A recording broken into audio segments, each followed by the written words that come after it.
আমরা জানছি যে 7 নম্বর ভবনে আগুন লাগছে। এইটা শুনে আমরা দৌড়ে গেছি, যাই দেখি যে ফায়ার সার্ভিসের কর্মীরা তারা আগুন নিবানোর জন্য ব্যস্ততা আছে। এখন তো শেষ। তিনতলা আমরা বাইরে তো আমরা ভিতরে ঢুকতে পারি না, বাইরে তো দেখছি আমরা। সকালে স্টাফ বাড়িতে আইসা দেখি ওই গেট টেট বন্ধ, পরে এইটাতে ঢুকাইলো।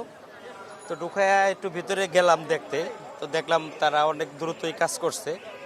এখন একটু আগে দেখলাম শ্রম সচিব উপদেষ্টারা একটু পরিদর্শন করছে, পরিদর্শন করে এখন তারা আবার ক্যাবিনেটে গেছে, সচিবের ওখানে গেছে। কিন্তু পিরো অনেক পড়ছে, মোটামুটি অনেকগুলো ফ্লোর পড়ছে, যা আমি ঢুকতে দিচ্ছে না ভিতর থেকে।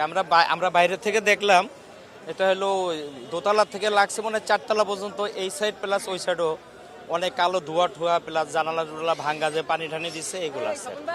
এই অবস্থা না না, ওখানে ঢুকতে দিচ্ছে না কাউকে, ওরা তদন্ত করার পরে কাউকে ঢুকতে দিবে, এই হলো হিসাব। এমনি কাউকে ঢুকতে দিচ্ছে না ওখানে। পানি বিদ্যুৎ নেই বলে শুনলাম। না, ওই আমাদের এদিকে বিদ্যুৎ পানি সবই আছে, হয়তো ওই বিল্ডিংটাতে হয়তো বা নাই আর কি, ওই বিল্ডিংটাতে হয়তো বা নাই, কোনো ইলেকট্রিসিটি শর্ট আছে কিনা এই কারণে হয়তো বা বন্ধ রাখতে পারে। কি দেখলেন, কিভাবে আগুন লাগলো বলে মনে করছেন? কি সেটা তদন্তে বলতে পারবে কিভাবে আগুন লেগেছে সেটা। না, আমি দেখেছি সেই উপরের জায়গাগুলোতে করিডোরে অনেক ক্ষতি হয়েছে, অনেক অফিস ক্ষতি হয়েছে। এগুলি না, এগুলা বলা যাচ্ছে না, এগুলা তদন্ত না হলে কেমনে বলা যাবে। করা হয়েছে না, এটা আমি ঠিক জানি না, এটা স্বরাষ্ট্র উপদেষ্টা আছে। সরজমিন দেখেছেন, কি দেখলেন ভিতরে, কি ক্ষয়ক্ষতির অবস্থাটা? ক্ষয়ক্ষতির অবস্থাটা সেখানে ভিতরে পড়েছে অফিস এবং এই করিডোরে অনেক অনেক ক্ষয়ক্ষতি হয়েছে।